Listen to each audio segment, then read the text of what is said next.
Hi, everyone. This is Abhishek from ShakeTheCosmos.com. My guest today is Jack Song.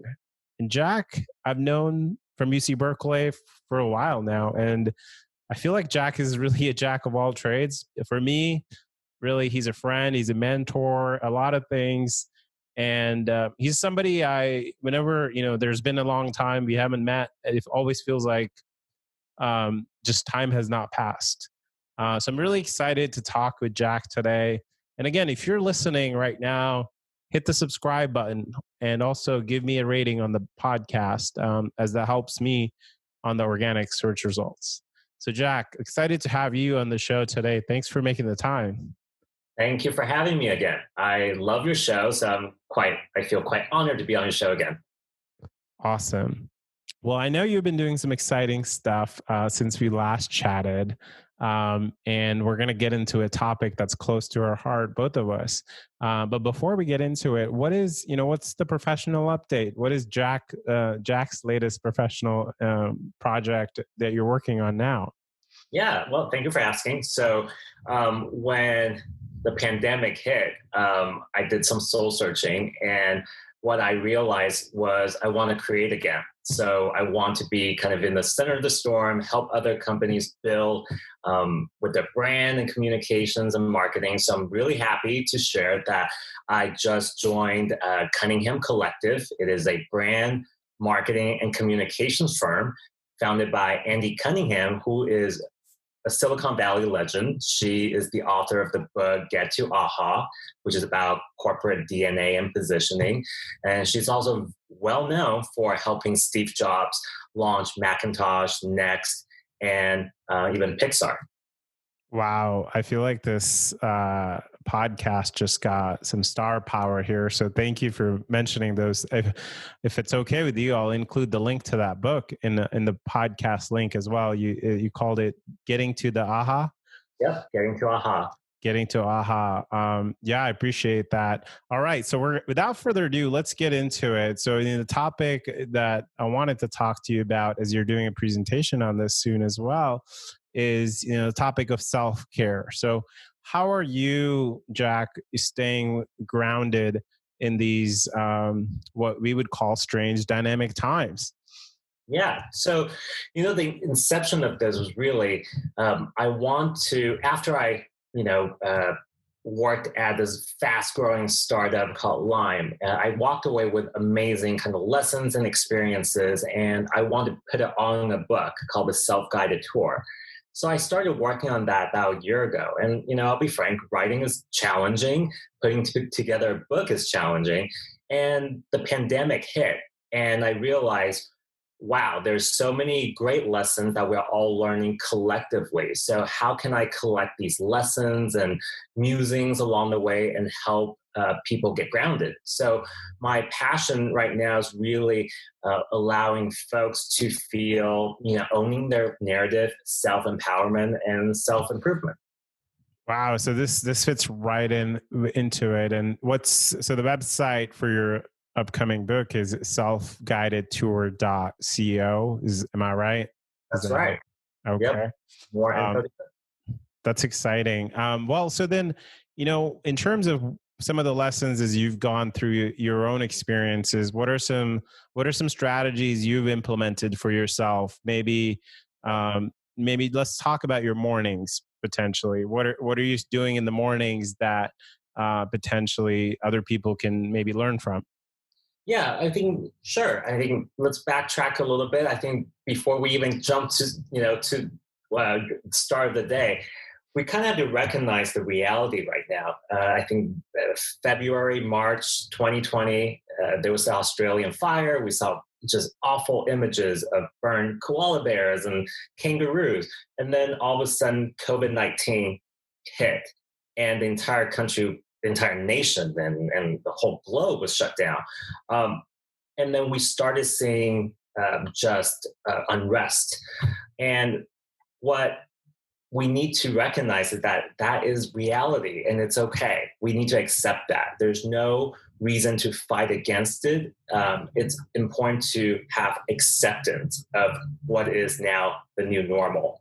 I think people are still craving to, hoping to get back to what used to be the used to be's. And that's not going to happen. It will not for a very long time. So, first step is acceptance.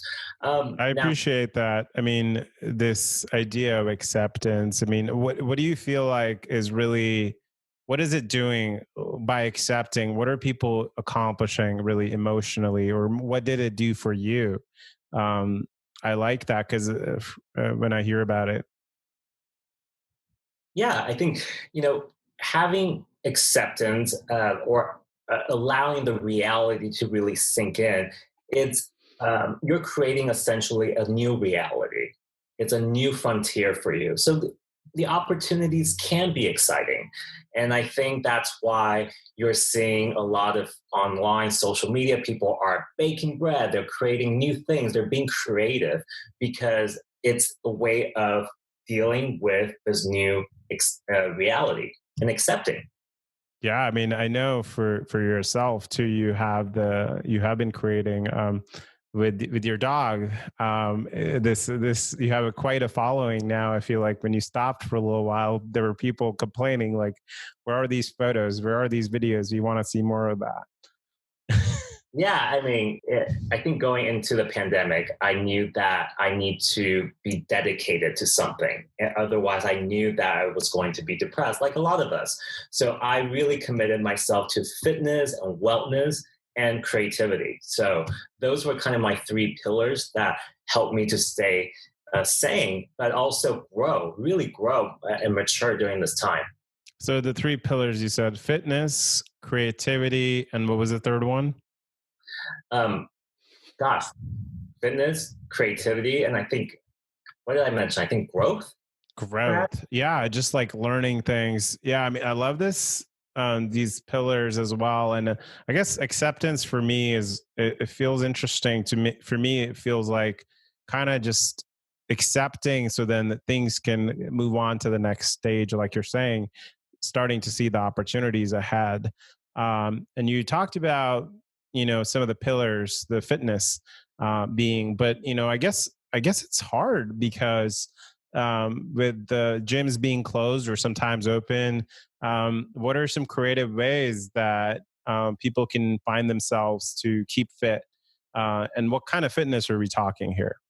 Yeah, so I think there are kind of three, what I see, kind of three simple ways that can get you energized throughout the day. So in the morning, I recommend that you really ground yourself with confidence.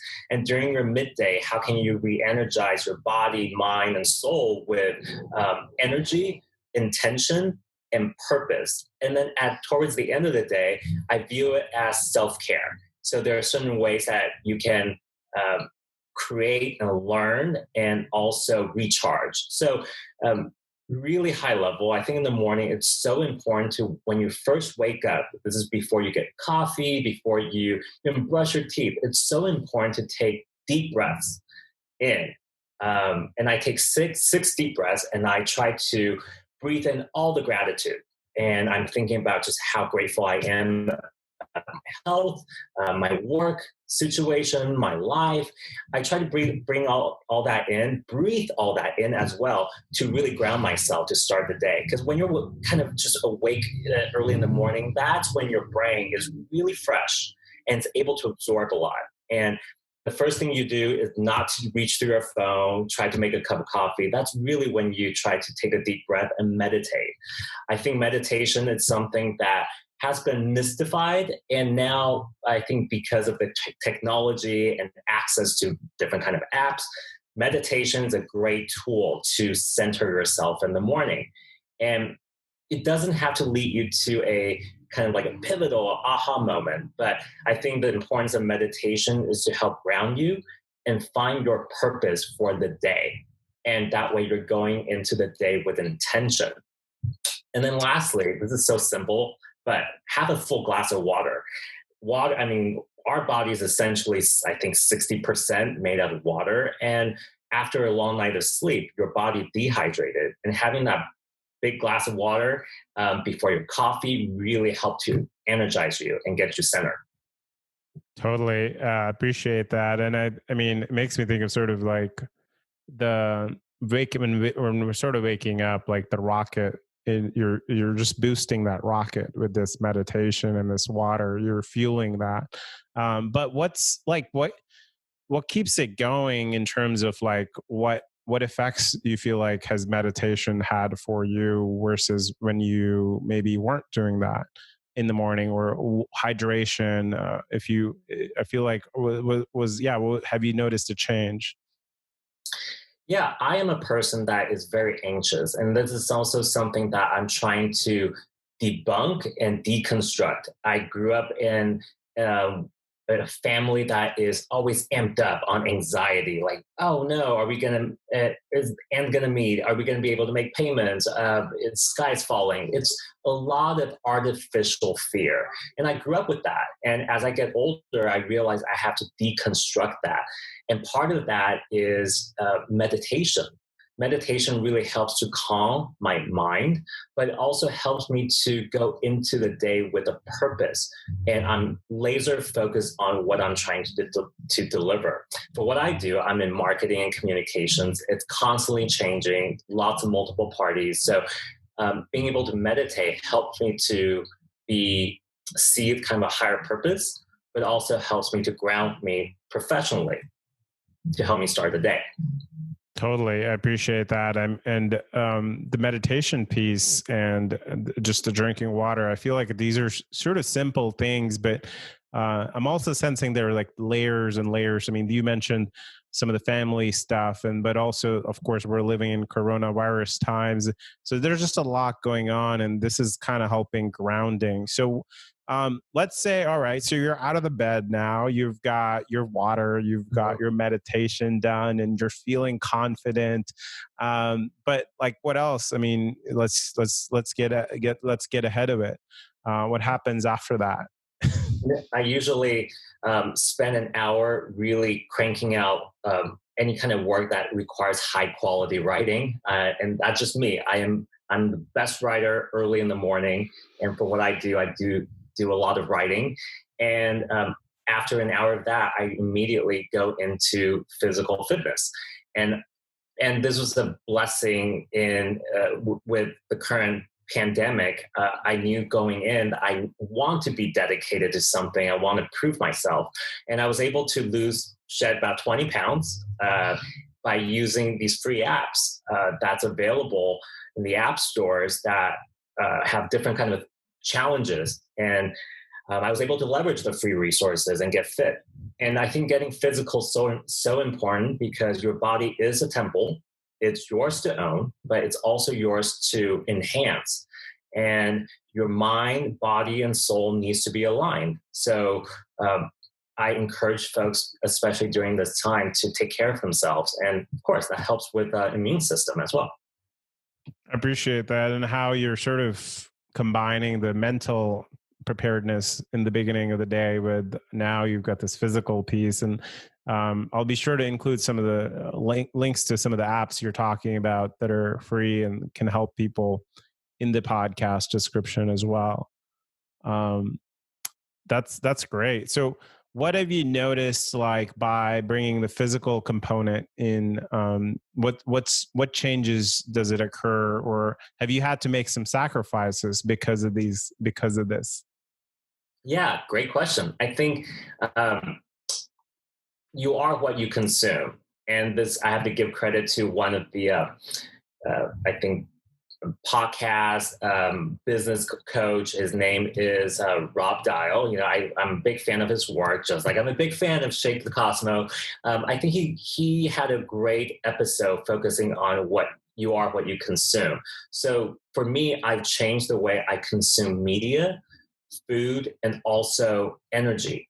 And what I mean by that is throughout the day, you know, I think humans have developed this, and we always have. We're always trying to predict what's around the curve, and we get into the way we consume media nowadays. It's this doomsday scroll. You know, you're just going on your Facebook and you're just trying to see what's coming up on the news. And let's be real, none of them is positive.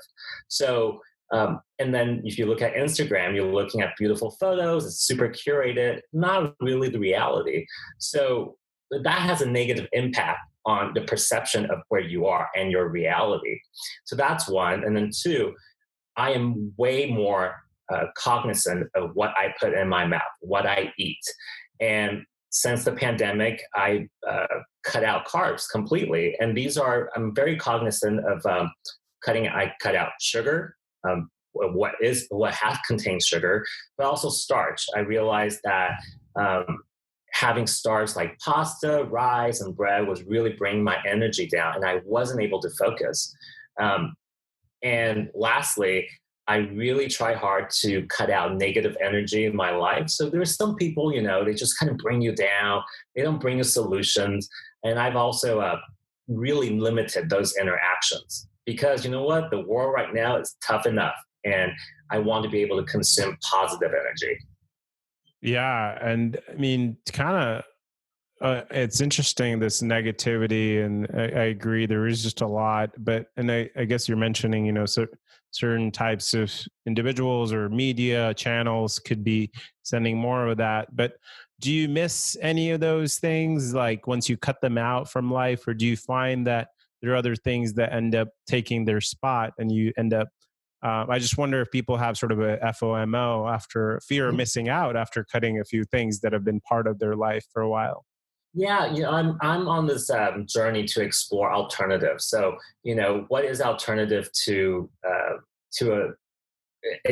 ways to get information? So I found great apps like Smart News that's able to curate news that is just information based, and so I'm not getting slammed the same type of news or same category of news all the time. And there are great ways, alternatives to carbs, to even beverages. So I've explored those as well, and I do feel that it also increases creativity too. So, like, if you love bread, how do you have bread without bread? Well, guess what? You can replace white flour with coconut flour or whole wheat flour or even almond flour. So there are creative ways and healthier ways to what we're used to and what the media has told us too. Wow. It's wonderful to hear how you're, I guess you're almost like a smart consumer, where like you're consuming different things like food, media, information, but you're being very cognizant of how, and you're managing that narrative as well. And I feel like that's maybe, is that sort of going to be one of the themes in your book potentially? The narrative and those kinds of things on selfguidedtour.co. Thanks for the plug. I do think that as we get older, especially people are around our age group, we're gradually identifying or cementing our identity and what our value beliefs are.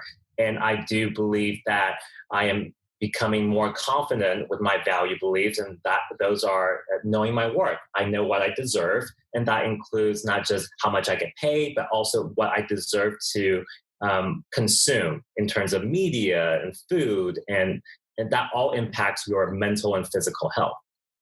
Appreciate that so much. So let's, okay, so we got the morning and you've got the fitness going, you've got the meditation going, and the water and hydration. Now we're, let's say, sort of midday at this point. Uh-huh. And, this is when I feel like a lot of people this is post lunchtime, and I guess people are at home. So what is the afternoon looking like now? Yeah, I think afternoon there, based on my observation with other professionals, I do think in the afternoon there is a little bit of self doubt. You're a little bit tired. What happened to my day? What did I actually accomplish? I think it's important to take control of your narrative.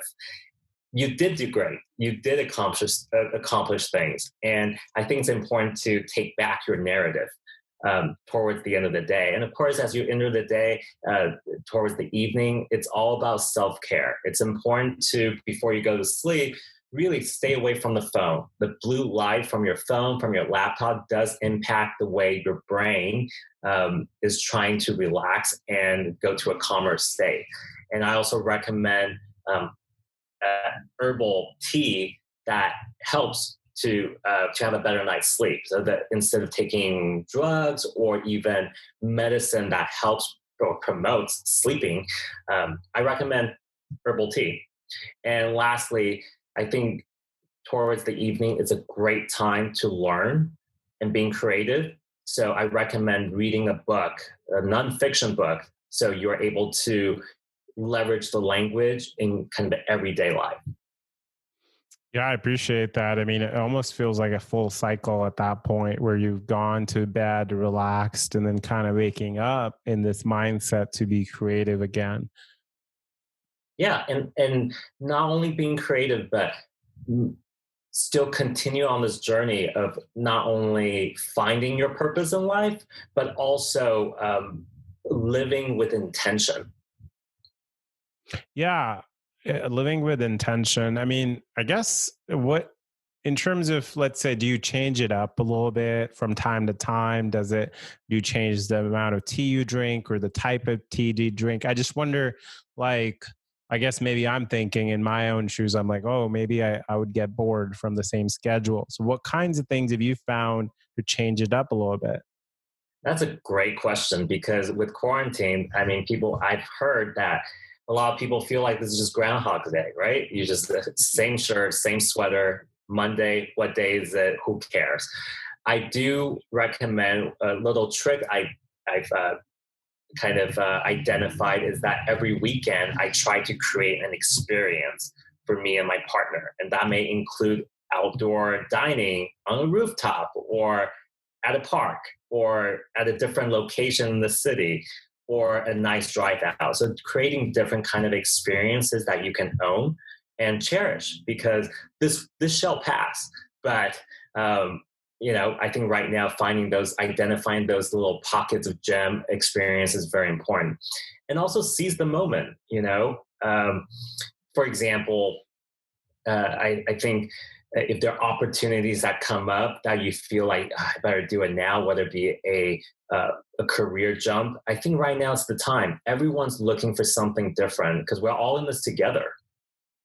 I like that this shall pass. We're all in this together.